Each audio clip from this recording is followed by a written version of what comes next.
성경 룻기 4장 1절에서 12절 말씀입니다. 룻기 4장 1절에서 12절 말씀입니다.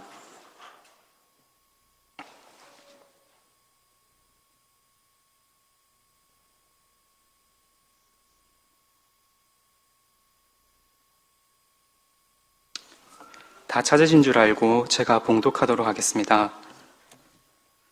보아스가 성문으로 올라가서 거기 앉아 있더니 마침 보아스가 말하던 기업 물을 자가 지나가는지라.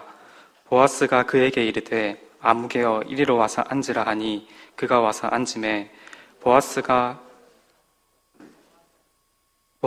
그 성읍 장로 10명을 청하여 이르되 당신들은 여기 앉으라 하니 그들이 앉으매 보아스가 그 기업 물 자에게 이르되 모압 지방에서 돌아온 나오미가 우리 형제 엘리멜렉의 소유지를 팔려 하므로 내가 여기 앉은 이들과 내 백성의 장로들 앞에서 그것을 사라고 내게 말하여 알게 하려 하였노라.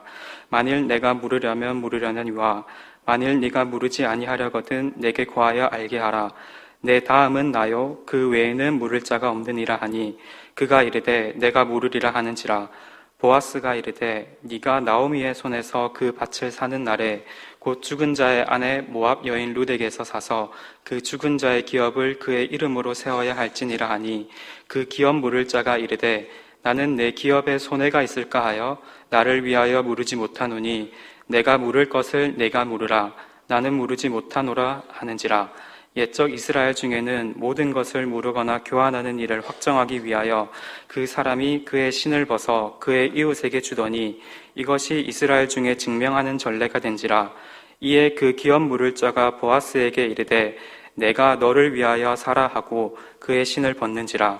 보아스가 장로들과 모든 백성에게 이르되 내가 엘리멜렉과 기론과 말론에게 있던 모든 것을 나오미의 손에서 산 일에 너희가 오늘 증인이 되었고 또 말론의 아내 모압 여인 룻을 사서 나의 아내로 맞이하고 그 죽은 자의 기업을 그의 이름으로 세워 그의 이름이 그의 형제 중과 그곳 성문에서 끊어지지 아니하게 하매 너희가 오늘 증인이 되었느니라 하니 성문에 있는 모든 백성과 장로들이 이르되 우리가 증인이 되다니 여호와께서 내 집에 들어가는 여인으로 이스라엘의 집을 세운 라헬과 레아 두 사람과 같게 하시고 내가 에브라데서 유력하고 베들레헴에서 유명하게 하시기를 원하며 여호와께서 이 젊은 여자로 말미암아 내게 상속자를 주사 내 집이 다말이 유다에게 낳아준 베레스의 집과 같게 하시기를 원하노라 하니라. 아멘. 이 시간에는 더 나은 늘 푸른 교회에서 심호하고 계시는 김경인 목사님께서 하나님을 영화롭게 하는 삶이라는 제목으로 하나님 말씀을 선포하시겠습니다. 많은 은혜 받으시길 바랍니다.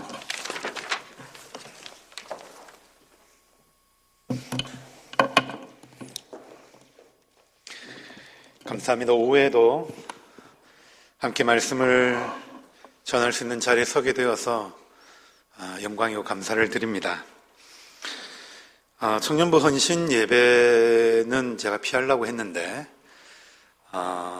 영 온 김에 오전 오후 청년부 헌신 예배까지 잘 섬겨주면 좋겠다 얘기를 하셔서 한 2달 전의 일인 것 같은데 좀 고민을 좀 많이 했습니다.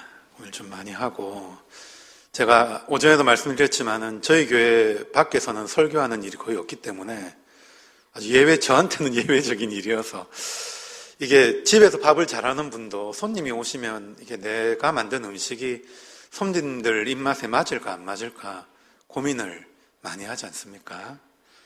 제가 주부는 아니지만 그런 고민을 했더랬습니다. 그러나 재료가 좋으면 솜씨는 좀 그래도 괜찮겠다는 확신이 들었고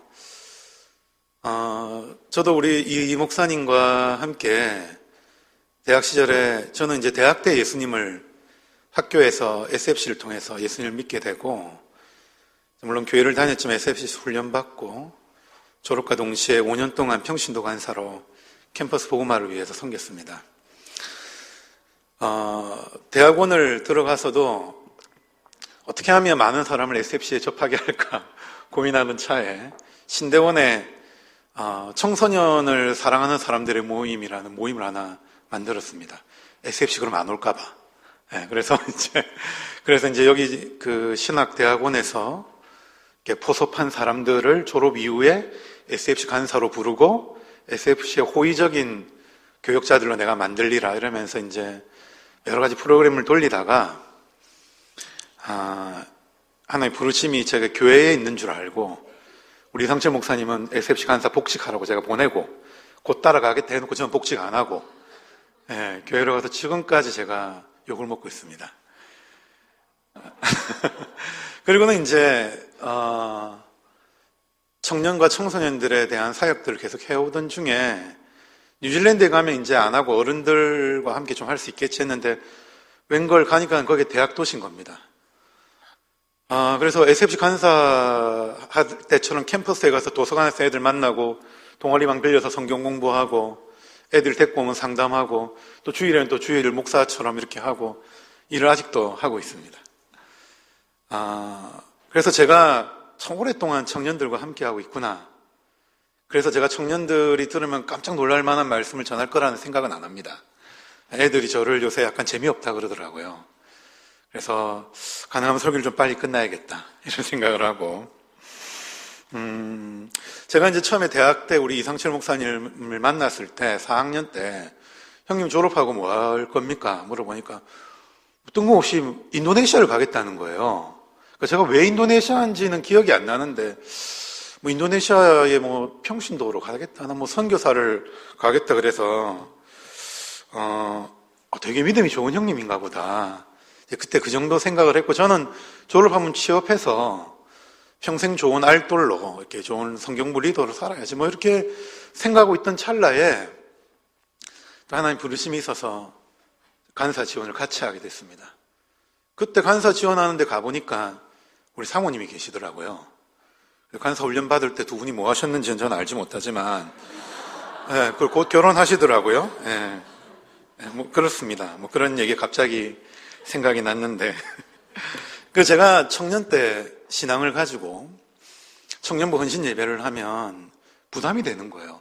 분명히 저 초대 받아오는 목사님이 교회 열심히 다녀라, 뭐 헌금 많이 해라, 젊을 때 봉사하면 복 받는다, 분명히 그런 얘기 뻔한 레파토리일 텐데 뭔가 새로운 말을 나한테 하지 않을까, 뭐 이런, 아니면 재미나 있던가, 뭐 이런 생각으로 늘 저는 헌신 예배 때 앉아있는 약간 삐딱한 청년이었던 것 같습니다. 근데 우리 성막교회 청년들은 아까 회장님이 그러시는데 제가 어떻게 전해도 잘 들을 거라고 저한테 얘기를 해서 큰 안심을 가지고 제가 나왔습니다.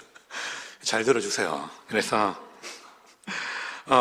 제가 또 걱정이 된 게 한국을 떠난 지 물론 가끔 왔다 갔다 하긴 하지만 14년, 내년이면 15년째가 되는데 뉴질랜드 청년들을 내가 좀 알아도 한국 청년들의 삶의 무게나 현실들, 그리고 마산과 창원이라는 지방도시에서 살아가는 것이 뭐 우리도 죄는 아니지만 작은 도시에서 살아가며 나의 살 길을 개척하고 준비해 가야 된다는 그 중압감, 이런 거, 뭐 그런 것에 대해서 제가 깊이 고민해 본 적이 별로 없었던 것 같아요. 한국적인 상황에서 신앙을 고백하며 살아간다는 것이 어떤 무게인가. 그래서 제가 아는 척 하면 안 될 것 같고, 그래서 하나님의 말씀을 살펴보며 좀 부끄럽지만은 제가 청년 때 제 마음을 좀 심하게 두드렸던 그 말씀의 한 부분을 기억하며 말씀을 전하려고 합니다. 여러분, 그 하나님을 영화롭게 하는 삶, 제목도 너무 뻔하지 않나 이런 생각하시는 분들 있죠? 속으로만 웃으시기 바랍니다. 너무나 잘 아는 것 같지만은 하나님을 어떻게 하면 영화롭게 할까? 내가 과연 내 삶을 가지고 하나님을 영화롭게나 할 수 있을까? 나 같은 사람이 내 삶으로 하나님께 영광을 돌릴 수는 있는 것인가? 보통 시상식 같은 데 가면 하나님께 영광을 돌립니다. 무엇인가를 성취하고 얻고 성공한 사람들이 할 수 있을 것 같은 멘트지 않습니까? 그런 식으로 치자면 나는 아직 손에 쥔 것이 없고 얻은 것이 없고 성취한 것이 없는데 무엇으로 하나님께 영광을 돌릴까? 이것이 인생의 가장 제일 되고 첫 번째 되는 목적이라는 거 성막교회 성도 정도면 다 알 텐데, 왜냐하면 소요리문답 일문일답이니까 알 텐데, 내 삶으로 무엇을 가지고 여호와 앞에 나아가 하나님께 영광을 돌린다라고 말할 수 있을까?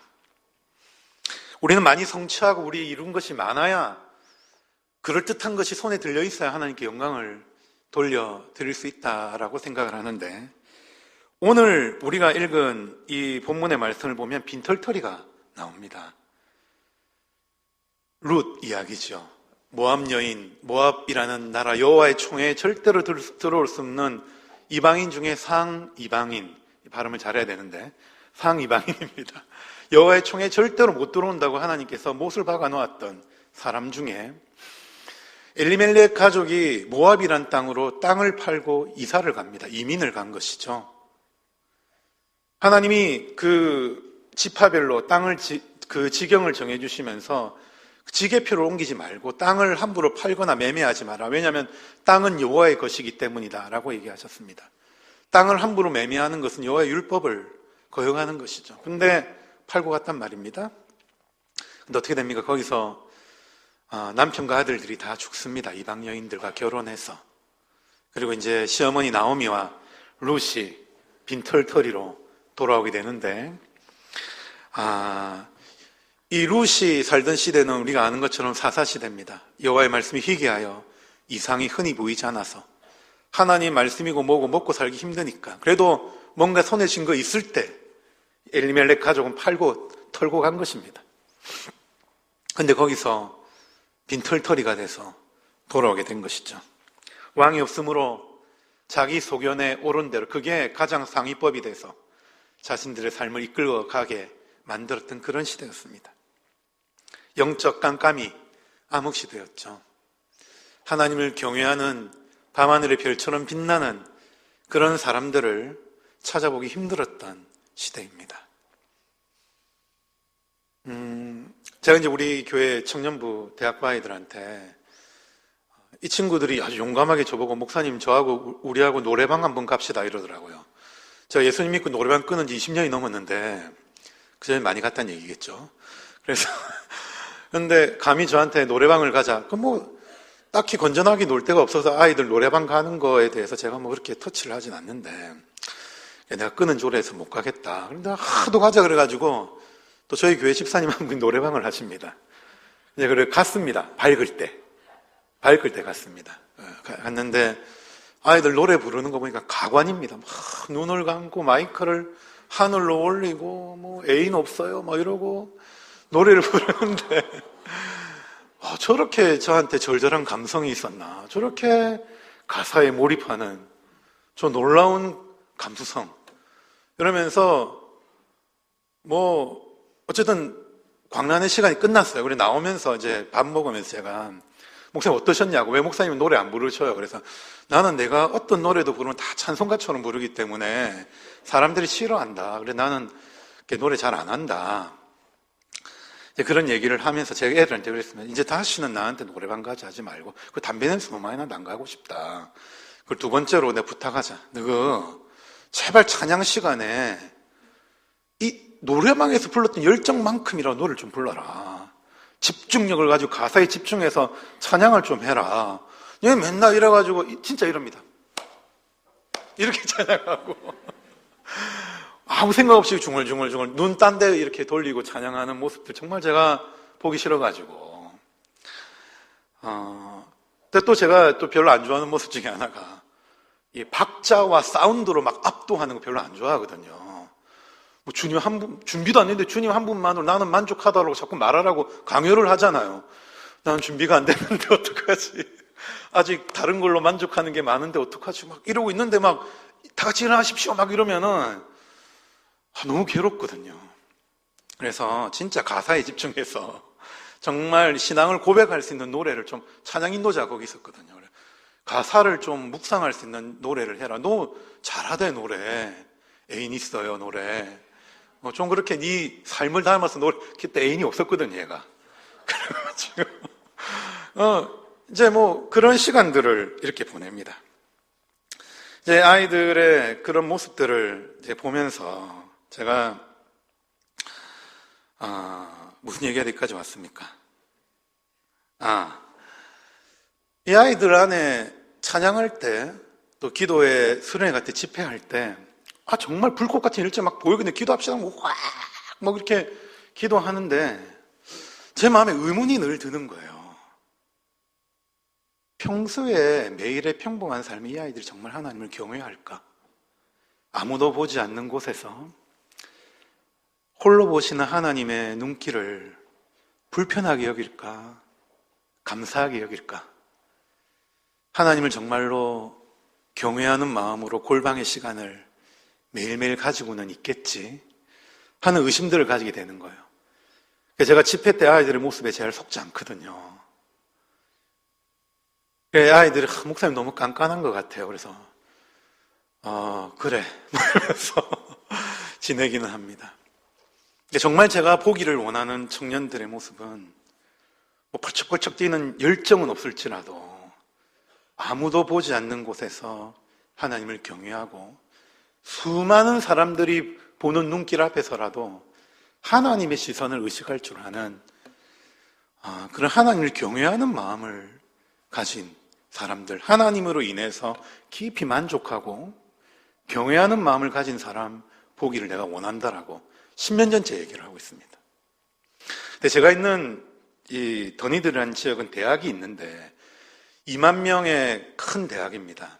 가장 오래된 대학이고 의대, 약대, 치대, 물리치료, 그다음에 치위생 이런 전문 분야들이 특화된 학교라서 저희 대학부 아이들이 한 60명 정도 되는데 그중에 한 60%가 치과의사, 약사들입니다.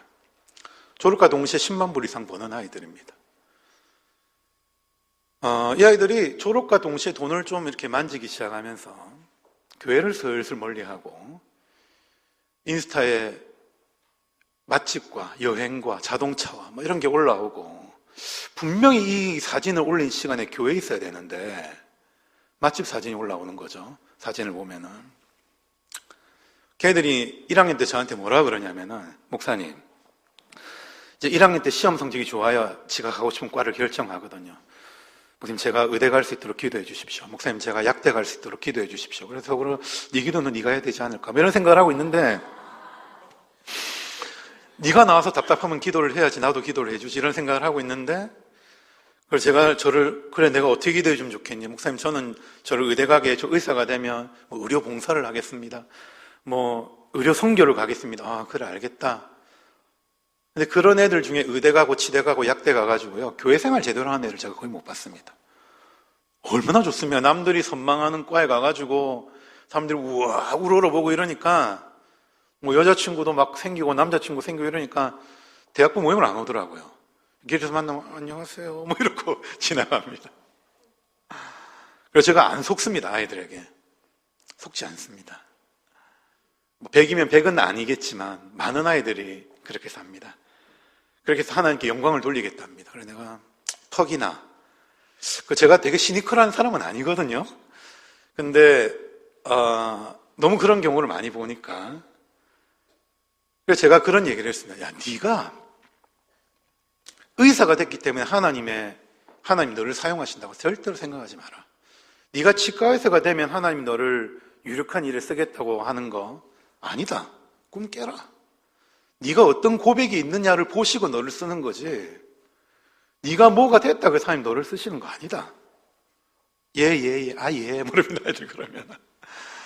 한번 제가 의대 다니는 애가 교회를 잘 안 나오게 솔직히 우리 수준이 안 맞고 이런 얘기를 하는 거야. 그래서 내가 작정하고 걔한테 그런 얘기를 했어. 야, 네가 성적이 좋아서 의대 공부하는 것 같지? 네 생각해보라고. 네가 공부하는 의학 공부 그거 수천 년 동안 사람들이 흘린 눈물과 피와 땀과 고름과 뼈를 깎아내는 소리 위에 세워진 학문이지 네가 만들어낸 학문이냐고. 그게 겸손하게 이게 많은 사람들의 고통 위에 세워진 학문인 걸 알고 봉사하는 마음을 해야 될 거 아니냐고. 네가 똑똑해서 한 것 같지 아직도. 그러니까 그래도 공부를 좀 잘해야 할 수 있지 않을까요? 이제 그러는 거예요. 제가 무슨 말을 하는지 못 알아듣는 친구 하나 있었습니다. 그래서 그 친구는 이제 교회를 한 몇 년 안 다녔어요. 그래가지고 나는 2, 3년 전부터 카톡이 12월 31일 12시가 되면 카톡이 오는 겁니다. 나는 자야 되는데 신년 새벽기도 예배하려고 준비하셔야 되는데 12시 땡 하면은 그 송구영신 예배 드리는 그거 있잖아요. 그때 카톡이 막 다다다다다 옵니다. 목사님 새해 복 많이 받으시고. 그럼 제가 이젠 다 꺼놓고 잡니다. 그리고 그때쯤 되면 카톡 프로필에 연말연시 밤늦게 카톡하지 마세요. 이렇게 제가 적어놓습니다. 잠을 자야 되니까. 이제 걔가 이제 갑자기 연락이 오더니, 목사님, 이제는 제가 교회를 잘 다닙니다. 제가 그냥 전문의 이런 거 꿈꾸지 않고 그냥 우리 동네에서 일반의로 그냥 환자들 열심히 돌보고 있습니다. 이제 정신을 10년 돌아 정신을 차리고 저한테 연락을 하고 있어서 카톡 차단 안 하고 제가 받아주고 있습니다. 여러분, 우리가 읽었던 이 룻기의 시대는 사사시대입니다. 엘리멜렉, 하나님은 나의 왕이시다 라는 멋들어진 이름을 가진 가장이었지만 자기가 사실 인생의 왕이죠. 그리고 빈털터리가 되고 시어머니와 룻이 돌아옵니다. 그런데 이 아무것도 없고 아무것도 아닌 빈털터리가 된 이 여자, 이 젊은 과부가 어머니 하나님이 나의 하나님이 되신다라는 놀랍고 신비한 고백을 합니다. 이 룻이 어떤 과정을 거쳐서 신앙 고백을 하게 되었는가 여기 나오지 않습니다. 추측해 볼 수 있는 것은 남편, 시어머니, 시아버지가 하나님을 믿었던 사람이라는 것에 대한 정보는 얻을 수 있었겠죠. 그런 여호와를 믿었음에도 불구하고 집안에 일어난 상실, 모든 것을 다 잃어버리는 어려움. 이스라엘의 하나님 여호와는 자기 백성들을 빈털터리로도 만들어 버리시고 빈털터리가 되는 걸 막아주지도 않으시는 분이구나, 이런 정보를 얻을 수도 있는데, 룻은 놀랍게도 어머니의 하나님이 나의 하나님이 되신다라는 참 놀랍고 신비한 신앙 고백을 가집니다. 여러분, 우리가 믿음을 가지고 신앙 고백을 가지는 것은 우리가 결단해서 믿는 것 같은 느낌이 들 때가 많은데, 사실은 그 이전에 우리의 죽은 영혼을 살리시는, 우리를 중생하게 하시는 성령님의 신비한 사역이 선택하신 자들 안에 일어났기 때문에 내가 회개하고 믿어야겠구나가 결단이 되는 것이지, 택하신 자들을 향하신 하나님의 신비한 역사, 효과적인 부르심이라 그러죠. 택하신 자들을 외적인 부르심을 통해서, 말씀을 통해서 불러내시고 믿어지는 은혜를 주셔서 불러내시는 그 특별한 그 신비한 부르심이 없으면 내가 아무리 믿고 싶다고 해서 믿어지는 게 아닙니다. 그런 놀랍고 신비한 택하신 자들을 향한 은혜가 룻의, 그것도 이방인의 심장 한가운데에 정확히 일어났다는 것입니다. 젊음의 시절에 우리가 하나님께 영광을 돌리기 위해서 가져야 될 제일 첫 번째 증거 중에 하나는, 조건 중에 하나는 이 바른 신앙 고백을 가지는 것입니다. 내가 가진 믿음이 나의 공로나 배경이나 나의 경건한 노력의 대가로 얻어지는 것이 아니라 하나님이 나를 택하시고 택하신 자들 안에 주시는 신비하고 효과적인 부르심이 내 안에 있어서 죄로 인하여 죽을 수밖에 없던 내 영혼에 다시 살아나는, 리제네레이션이라고 그러는데, 우리 안에 다시 생명을 불러일으키시는 은혜가 임했기 때문에 믿어지는 은혜도 있는 것입니다. 물론 사람마다 정도의 차이겠죠. 뜨겁게 믿는 사람, 잠잠하게 믿는 사람, 또 말없이 믿는 사람이 있을 수 있겠지만, 삼위 하나님이 나의 구원의 하나님이시라는 믿음이 분명히 있는 그 믿음이야말로 우리가 하나님께 영광을 돌리는 삶의 첫 번째 걸음이 되는 것입니다. 저도 대학에 와서 제가 이렇게 하나님을 믿을지 몰랐습니다. 목사는 제 꿈이 아니었습니다. 그냥 진짜 대학은 어쩔 수 없이 가야 되니까 갔는데, 대학 가기 전에 제가 교회를 한두 번 친구 따라 갔거든요. 갔더니 그 교회 성가대 지휘하는 형님이 니 어느 대학 가노? 예, 저 어디 대학 갑니다. 그러니까 봉투를 하나 딱 주더라고요. 이거 가서, 돈인 줄 알았는데, 이거 가서 토목공학과의 차상훈이라는 그 선배가 있는데 그거 좀 갖다 주라고. 뭐 알겠다고, 간 김에 주겠다. 그래서 그걸 딱 갖다 줬습니다. 갖다 줬는데 그 편지에, 지금 이 편지를 준 이 아이는 우리 교회에 나오는 초신자니 네가 잘 맡아서 양육을 하여라. 부산대 SFC 선배가 동의대 SFC 선배한테 보내는 편지 추천장이었던 겁니다. 제대로 저는 걸린 거죠. 그 형님이 제 리더, 알돌이 돼가지고 제가 군대 가기 전까지 저를 양육해 주었습니다. 제가 정말 이상한 쓸데없는 질문 많이 했거든요. 삐딱하게 성경이 왜 그러냐, 믿는 인간들은 왜 그러냐 뭐 이러면서 했는데 다 받아주고 다 격려해주고, 지금 생각해도 아주 오글오글거리는데 저의 이름을 풀네임을 불러본 적이 없습니다. 그 형님은 이나 이래 부릅니다. 우리 엄마밖에 안 부르는, 끝에 이름만 불러주는 그를 이나 밥 먹으러 가자. 이 형이 왜 이러지? 근데 그 형님이 저를 위해서 기도하고 격려하고 복음을 설명해주고 3년을 반복을 했던 것 같아요. 그래서 1년이 지나고, 1년이 지날 때 이해를 못하고 2년이 지났을 때 내가 이제 교회를 안 다니니까 제가 아주 막 야무지게 믿어보겠다고 술도 끊고 담배도 다 끊고 그 좋아하던 걸 다 끊고 이제 했는데, 제가 원해서 끊은 게 아니라 교회를 다니면 반듯하게 살아야 될 것 같아서 끊었는데, 그 디자이어, 욕망 이런 거는 살아있지 않습니까? 그래서 이 디자이어가 죄인가? 더울 때 한잔하고 싶고 뭐 이런 게 죄인가? 뭐 이러면서 고통하고, 교회를 안 다녔으면 모르지만 교회를 다니고 나니까 전에 죄가 아닌 게 다 죄라고 그러니까 정신적으로 너무 스트레스를 받는 거죠. 끊어야겠다, 교회를. 그냥 착하게 살아야겠다. 학원 끊듯이. 그리고 이제 1학년 말에 결심을 하고, 근데 끊기 전에 제가 들은 정보에 의하면 예수 안 믿으면 지옥 간다니까 일단은 그게 긴가 아닌가 성경을 찾아보고, 그다음에 분명히 내가 교회를 안 다닌다 그러면 말릴 형들이 있을 테니까 성경을 처음부터 끝까지 다 읽어봤는데 아니더라 얘기를 해야겠다. 그래서 성경을 처음부터 끝까지 다 읽었습니다, 겨울에. 제가 읽으면서 놀라운 발견했을 것 같죠? 그런 거 없었습니다. 근데 일단 성경에 있는 말이 거짓말은 아닌 것 같고 나쁜 말은 없는 거, 내가 이해가 안 돼서 그렇지 이건 좋은 말일 것이다. 그리고 저보다 내 주위에는 좋은 사람이 많고 안 믿으면 지옥 간다 했으니까 일단은 조금 더 보류하자 이래가지고 교회를 계속 다녔습니다. 그리고 이제 92년 7월에 고신대학교에서 있었던 전국 대학생 대회, 지금도 기억이 나. 그때 강사 목사님이 울산교회 담임이신 정근도 목사님이셨는데, 누가 보면 사개오 본문을 하나 읽어놓고 5일 동안 설교를 하시는 거예요. 그래서 내가 4일째쯤 되들 때 이분 진짜 말발이 장난이 아니구나 이런 생각을 하면서, 근데 마음은 계속 허하고, 그러던 찰나 4번째 되는 날 밤에 기독교와 다른 종교의 차이가 무엇이며 하나님 우리를 위해서 하신 일이 무엇인지를 그전에도 들어왔었지만은 그날 저녁에 그 말이 제 이야기가 된 것을 제가 알았어요. 한참 동안 그날 저녁에 집회가 끝나고 이제 기도하라고 음악을 깔아놨는데, 그때 내가 하나님의 구원받은 용서받은 죄인이 되었구나 라는 것을 알게 되었습니다. 제가 20년 가까이 안 믿고 살았는데 내가 사람이 죽었다가 다시 살아나서 하나님의 우편에 앉았다는 사실을 믿는다는 것 자체가 너무 신기한 거예요. 너무 제가 기특하고, 와, 이렇게 안 믿어진 게 믿어지다니 놀렐루야 뭐 이러면서 제가 네. 그래서 그때부터는 하나님이 너무 알고 싶은 거예요.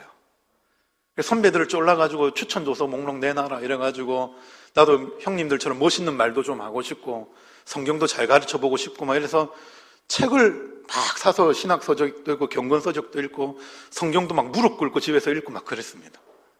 무릎이 너무 아프더라고요. 그래가지고 그렇게 시간을 보내고 지금까지 이렇게 오면서 아무리 생각해도 하나님이 믿지 않는 집안의 장손인데 집에 제사를 제가 10몇 번을 드리는 집이거든요. 오면 제사 다 제 겁니다. 원래대로 하자면.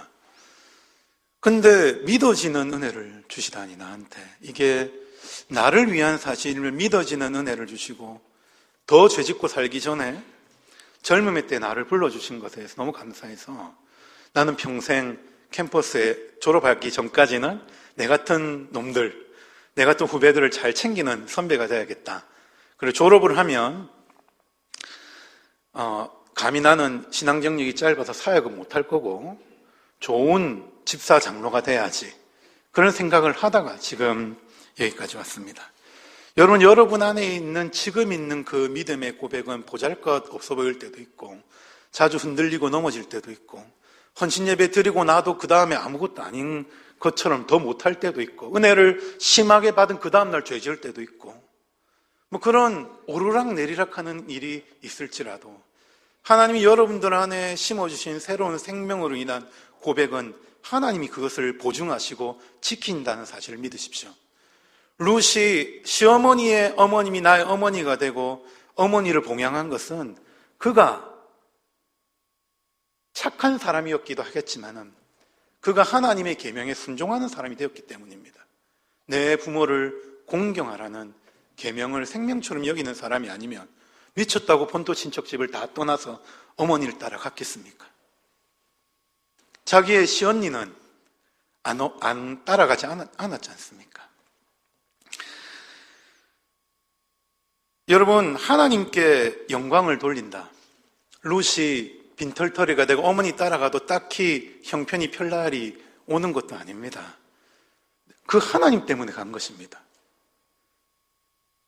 우리는 결말을 알죠. 이 룻이 예수님의 조상이 된다는 결말을 압니다.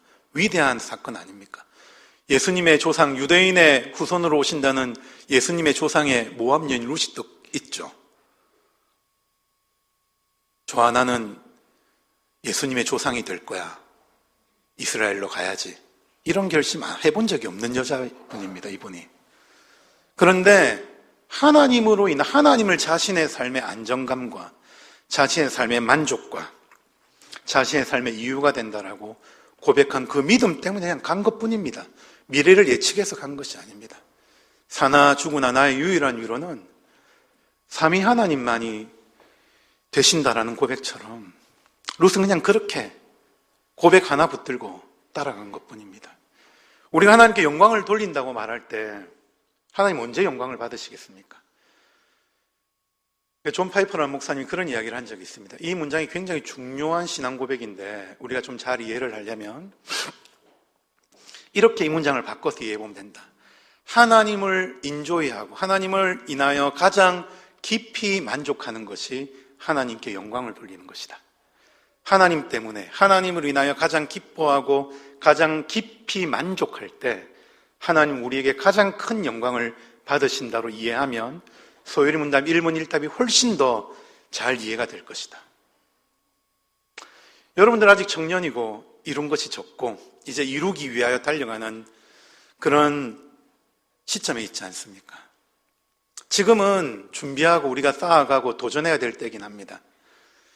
그러나 이 시점에 우리가 하나님께 영광을 돌릴 수 있는 가장 분명한 길은 하나님으로 인하여 가장 깊이 만족하고 하나님으로 인하여 가장 깊이 기뻐하는 믿음을 가질 때에 하나님이 우리가 하나님 위해서 뭐 해드린 것 없지만 뭐 그걸로 영광이 더해지는 것도 아니겠지만 하나님 가장 큰 영광을 받으시고 깊이 영광을 받으십니다.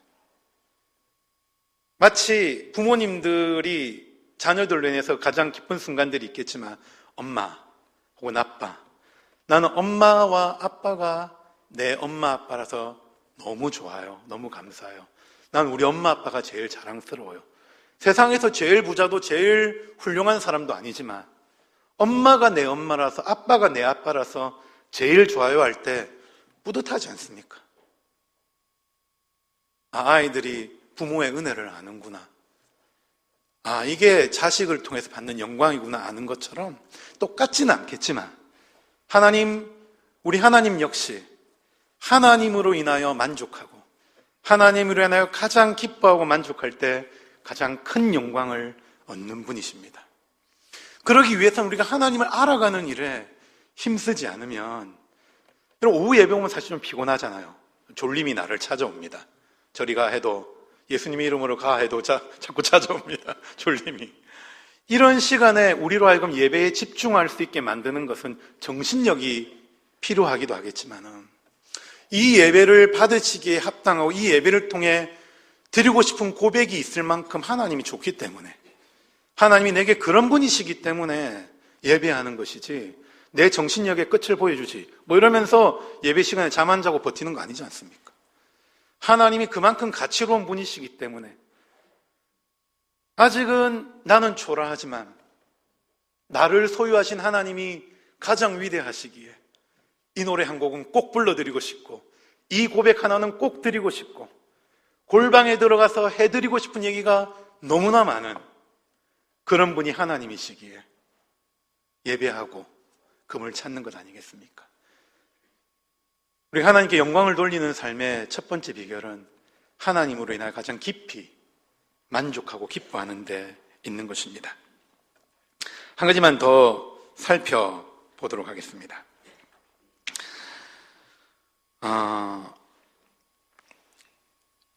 제가 이제 대학에서 그 학생 신앙 운동을 하면서 이제 4학년 때 이상철 목사님 멋지게 자기는 인도네시아 선교를 꿈꿀 때, 내 같은 사람이 나는 불신자 가정에서 나왔고 이제 예수님 좀 믿기 시작했는데 무슨 사역을 하고 있을 때 제 담당 간사님이 야, 네 간사 좀 해라 이러더라고요. 내가 속으로 이분이 나를 잘못 보셨구나.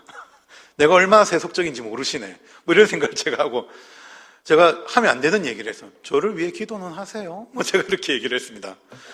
그랬더니 그 목사님이 화를 버럭 내시면서 야, 너는 너를 위해서 기도하는 사람이 이렇게 진지하게 얘기하면 기도는 한번 해봐라.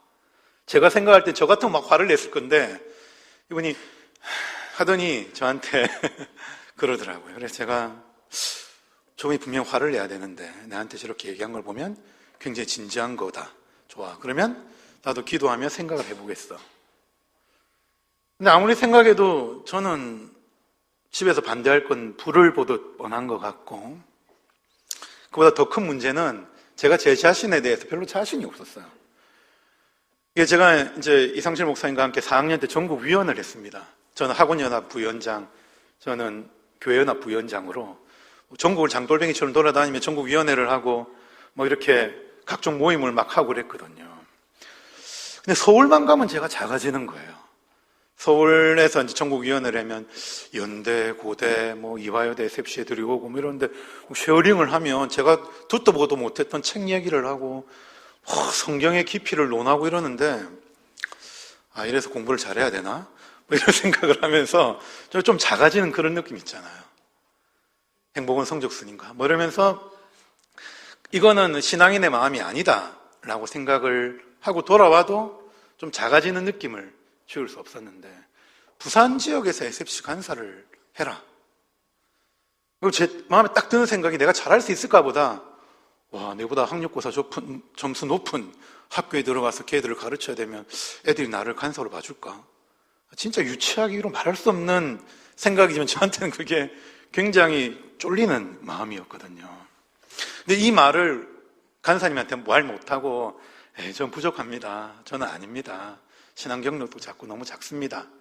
그러고 이제 차일피일 미루고 있다가 그래서 제가 학생 신앙운동 때 배운 것 중에 좋은 것 중에 하나가 성경을 꾸준히 읽는 법을 훈련을 받았습니다. 그래서 그때 마침 룻기서를 읽게 된 거예요.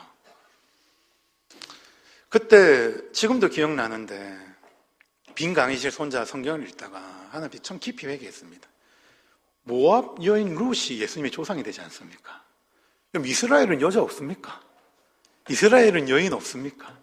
여호와의 총에 들어오지도 못할 진짜 손가락질 받아 딱 좋은 출신의 여자 아닙니까? 그렇죠? 우리로 말하면 이제 인종적인 편견이 있는 건 아닙니다. 동남아에서 온 자매 하나가 여기 한 명 딱 있다고 생각해 보십시오. 사실은 참 귀한 일인데도 자꾸 힐끗힐끗 보게 되지 않겠습니까?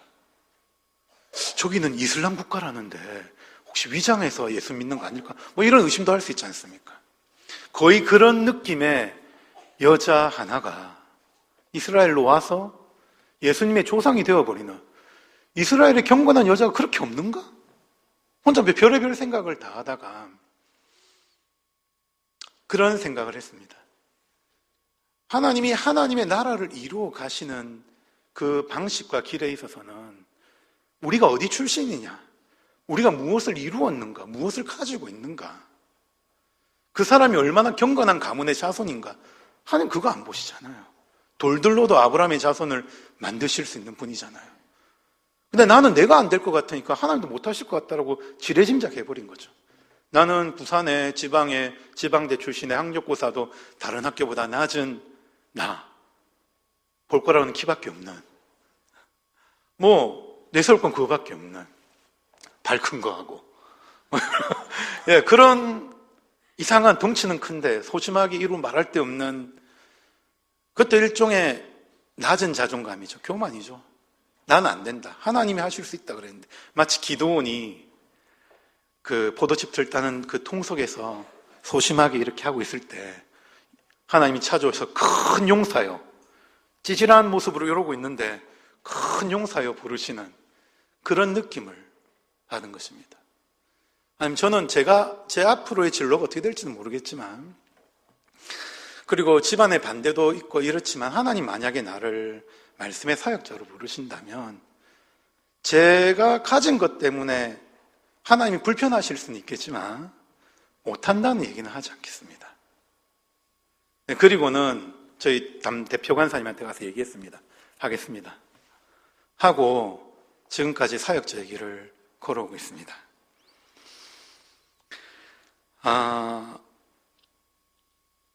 룻은 그것을 예측하지 않았습니다. 나는 하나님 나라를 위해서 뭔가 멋진 남겨볼 거다. 예수님의 조상이 되는 이런 이름 한 자 남겨보자. 빈털털이지만 예수님의 조상이 되는 이름 남기는 거 멋지지 않나. 그런 야망 없었습니다. 그냥 시어머니 하나님이 내 하나님이 되시고 하나님의 언약과 계명에 신실하기로 살아가기로 했던 변함없는 걸음, 한 방향으로의 오랜 순종, 그것이 그녀가 예수님의 어머니가 되는 길에 중요한 역할을 했다는 것 하나 정도는 우리가 발견할 수 있습니다. 여러분, 지금은 우리가 눈에 보이는 것, 손에 쥔 것이 많이 없을지라도 하나님이 진짜로 보시는 것은 고백을 보십니다.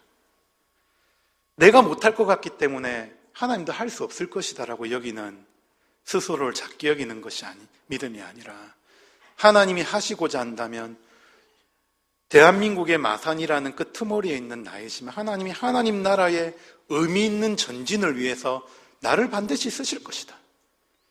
하나님의 나라는 이름도 없이 빛도 없이 무명이지만은 어두운 밤하늘에 빛나는 별과 같은 그런 무명의 남녀들을 통해서 이루어진 적이 훨씬 더 많습니다. 여러분 생각해 보십시오. 이스라엘 백성들이 포로로 잡혀갑니다. 망해서. 포로로 잡혀서 70년을 거기서 머뭅니다. 10살 때 잡혀갔다 할지라도 포로가 마치고 돌아오면 80살 할배입니다. 그죠? 돌아왔을 때에 이스라엘을 이끌었던 사람들은 청년들이었던 스룹바벨과 에스라와 느헤미야입니다. 70년 동안 하나님께 예배도 드릴 수 없었고 선지자와 제사장의 활동도 눈 씻고 찾아볼 수 없었던 시대였단 말이에요. 물론 다니엘과 에스겔이 있었지만은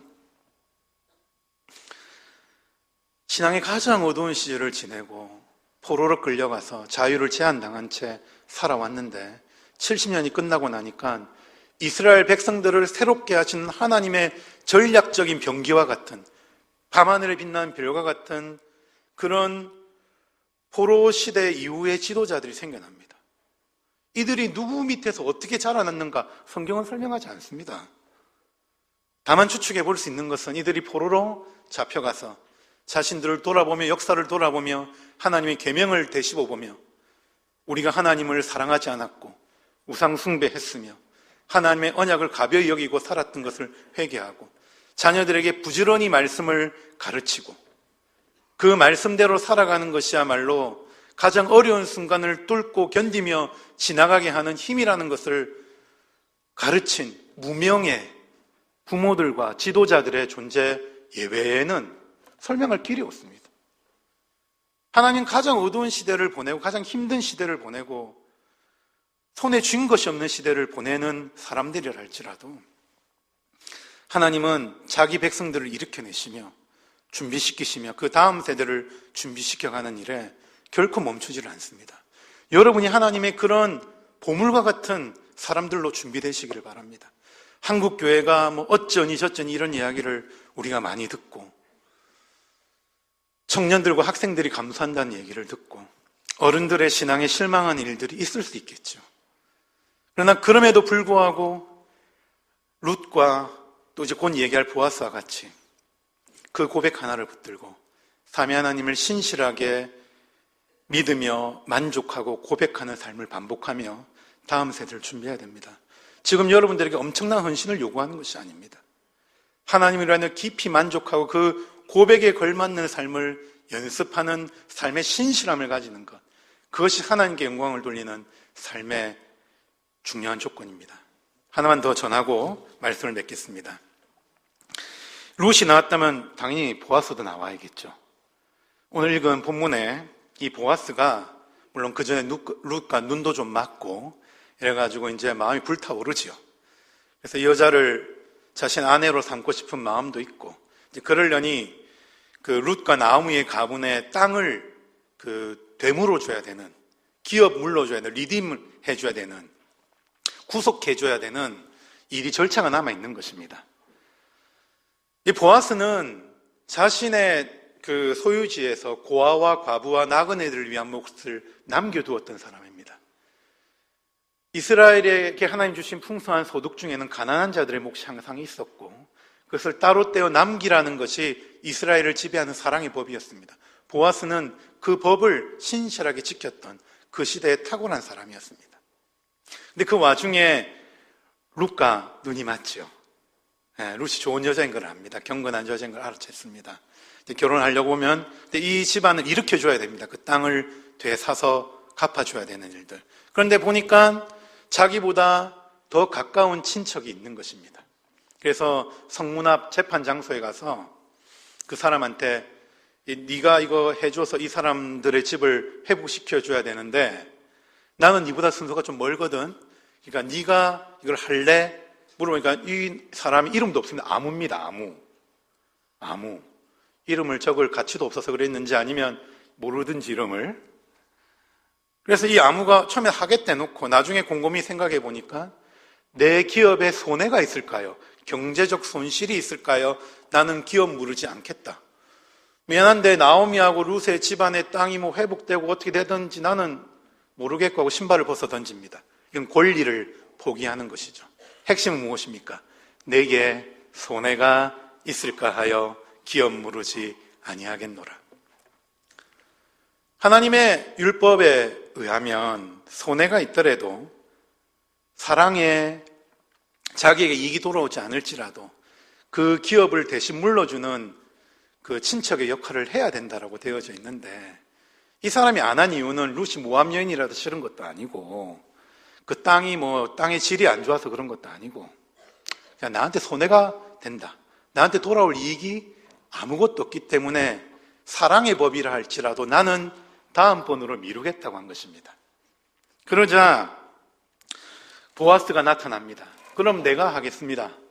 내가 룻과 나오미의 기업을 물러주고 이 여인을 내 아내로 맞아서 이 가문이 이어지는 역할을 하도록 하겠습니다라고 책임지는 사랑, 손해가 되고 이익이 없더라도 책임지는 사랑의 헌신을 보여줍니다.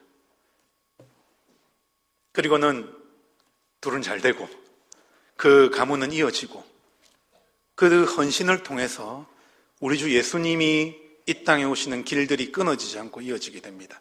보아스가 내가 요거 기업 물러주면 예수님이 내 이름 타고 오시겠지, 그런 기막힌 생각을 하는 사람이 아닙니다. 그것이 형제를 사랑하는 법이기 때문에 손해가 되고 이익이 되지 않더라도 계명에 순종하는 삶을 살았던 것입니다. 언약의 신실한 삶을 살았던 것입니다. 기업 무르다는 말은 리딤입니다. 리딤. 값을 대신 치루어 주는 것입니다. 우리 예수님의 별명이 리디머입니다. 리디머. 구속주이십니다.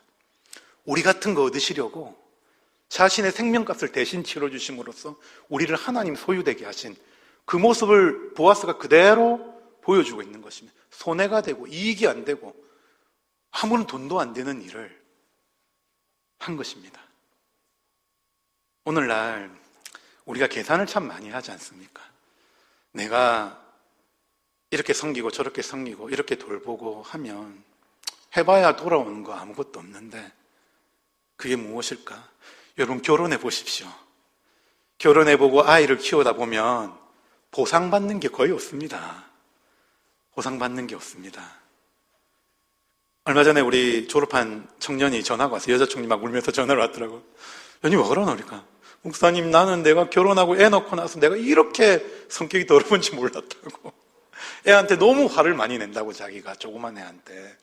제가 그랬습니다. 네 애를 애로 봐야지 인간으로 보면 안 된다. 애를 자녀로 봐야지 인간으로 보면 네가 너무 억울할 거라고. 내가 이 조그만 인간 때문에 잠도 못 자고 이렇게 하고 하는데 이건 알지도 못하고 이렇게 생각하면 화부터 난다. 하나님이 너한테 맡긴 자녀로 여길 때 그거 이겨낼 수 있는 힘이 새롭게 생긴다. 제 말이 도움이 됐는지는 모르겠습니다. 그 친구한테. 여러분, 결혼해서 자녀를 위해 살고 남편과 아내를 섬기는 일들에 보상이 돈으로 주어집니까?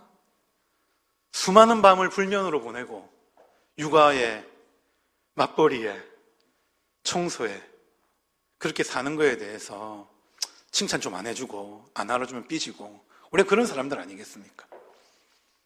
결혼하면 그런 일들 아무런 보상이 없지만 계속 반복해야 되는 헌신과 수고들이 우리를 기다리고 있습니다.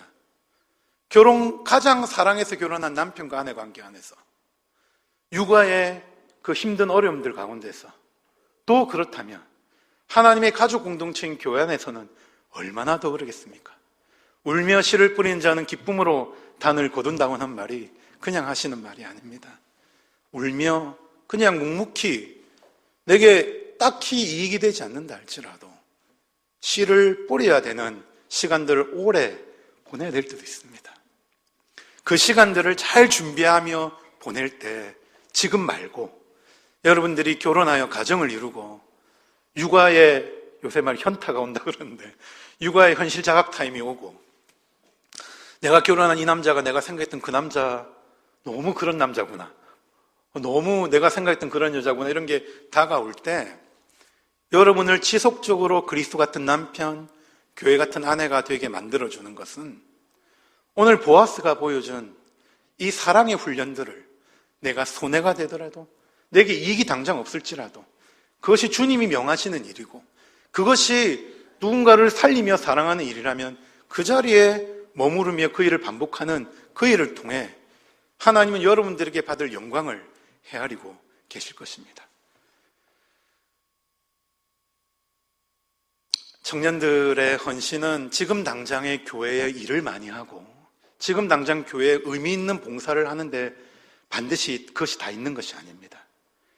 이들이 자라서 교회의 경건한 직분자가 되고 불순종한다거나 방탕하다는 소문을 가지지 않은 자녀를 잘 길러낸, 그게 장로와 감독의 자격 아니겠습니까? 그런 기독교적인 양육을 마칠 때에 이들이 비로소 하나님의 교회의 좋은 직분자로 서게 되는 것입니다. 지금은 보이는 것이 좋고, 혹시 교회에서 나한테 너무 큰 헌신을 요구하는 것이 아닌가, 이런 실제는 없는 그런 부담들이 여러분을 지배할지라도 여러분이 보셔야 될 것은 하나님으로 인하여 가장 만족하고, 그 우리의 가장 깊은 만족이 되신 하나님을 인하여 가장 기뻐하며, 내게 손해가 되고 내가 조금은 상처가 되더라도 그것이 누군가를 살리고 누군가를 또 복되게 만들고 세워주는 길이라면 그 일에 헌신한 일의 반복을 통해서 하나님이 여러분들을 통해 영광을 받으실 것입니다. 저는 지나가는 한 명의 설교자일 뿐이지만 저를 통해 전해진 말씀이 여러분들 마음에 남아서 성령께서 여러분들을 늘 신실하게 하시고 하나님을 인하여 가장 깊이 만족하는 사람이 되게 하시기를 주님의 이름으로 축원합니다. 이 시간에 같이 한번 기도하시겠습니다. 기도하실 때에 하나님, 우리 청년들 하나님으로 인하여 가장 깊이 만족하고 가장 깊이 기뻐하는 믿음의 비밀들을, 신앙의 고백들을 가지게 해 주십시오.